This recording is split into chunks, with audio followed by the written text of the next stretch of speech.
come to you with grateful hearts for giving us this beautiful day during our tribute to all our heroes, and we honor all the service members who left America's shores but did not live to be thanked as veterans.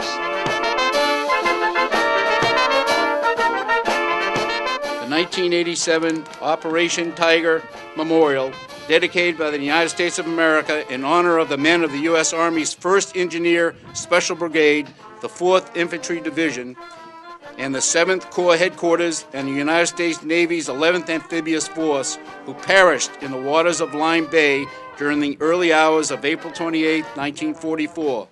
They were on board landing ships tank, LSTs, of a convoy participating in the Operation Tiger, a training exercise at Slapton Sands, Torcross, England. The exercise was in preparation for the assault on enemy forces at Utah Beach, Normandy, France. A surprise encounter with the German torpedo boats resulted in the tragic loss of 2 of the landing ships and damage to 2 others. The lessons learned in the tragedy added significantly to the success of the Allies in the D-Day landings in Normandy. Many of these soldiers and sailors be remembered not only for their sacrifice, but also for their contributions to the Allied cause of World War II. The soldiers and the sailors were getting ready approximately 6 weeks before the invasion on D-Day at Normandy to invade Europe, repel the Nazis, bring freedom back to a continent that was under severe oppression. They died in a practice drill. The practice drill brought about many revelations, many strategies that then led to a successful D-Day. The 749 soldiers and sailors that night and early in the day gave their lives for a successful operation. We call upon the men and women of this country to step forward and foster these ideals that we cherish and hold so dear to our heart, and that is freedom. Freedom to speak, freedom to talk, freedom to walk, freedom to travel abroad. We can stand up here in our suits and we can say that we understand, and we never will unless we have served. And to the men and women that are out there, we are eternally, eternally grateful. Here to pay tribute, to say thank you for their bravery, for their courage, to be part of setting the stage for the successful operation of D-Day in Normandy, setting the stage to free Europe once again. As I studied the events on that heroic morning of April 28, 1944, when 749 patriots sacrificed their lives, I am reminded of a word that has not only come to define our men and women in uniform, but has also come to define our nation itself. And that word would simply be resiliency. While Exercise Tiger was a tragic loss of life, Operation Overlord had to go on. There were many changes to the plans for D-Days as lessons learned from Exercise Tiger were applied. Lessons learned the hard way through loss of life and critical equipment. Unfortunately, that is the way of war. Exercise Tiger was one of numerous preparations for the D-Day landings. When we talk of exercise deaths, there are 2 possible words which come to mind: tragedy and unnecessary. We're tempted to think it's unnecessary. Certainly, that these servicemen gave their lives and lost their lives that night was a tragedy.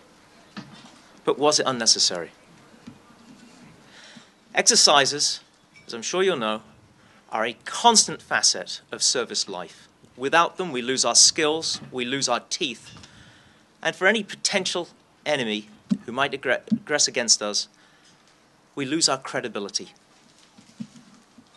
In this case, this exercise was wholly necessary in the prevention of the loss of life for the D-Day landings. Wholly necessary. I have been asked to say a few words about Joe Theodore.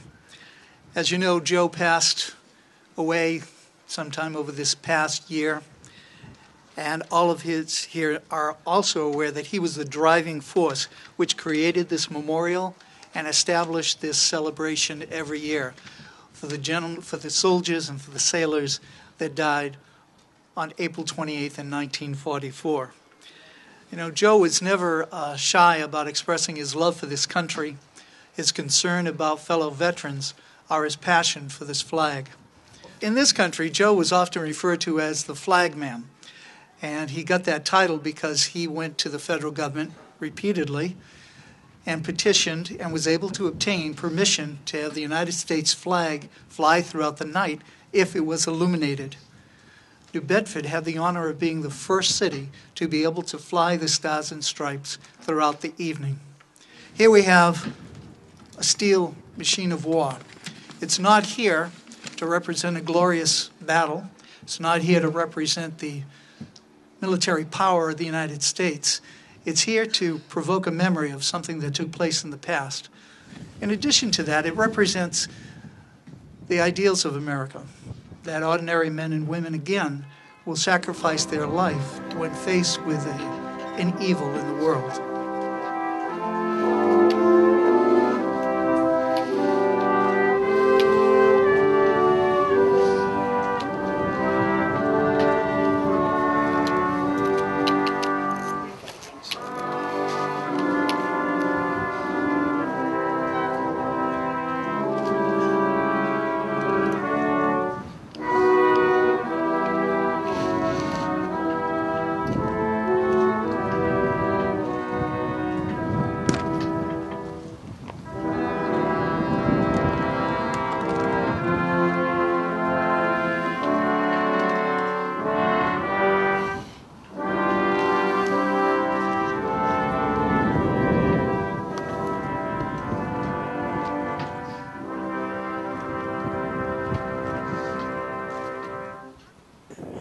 This is a wonderful memorial.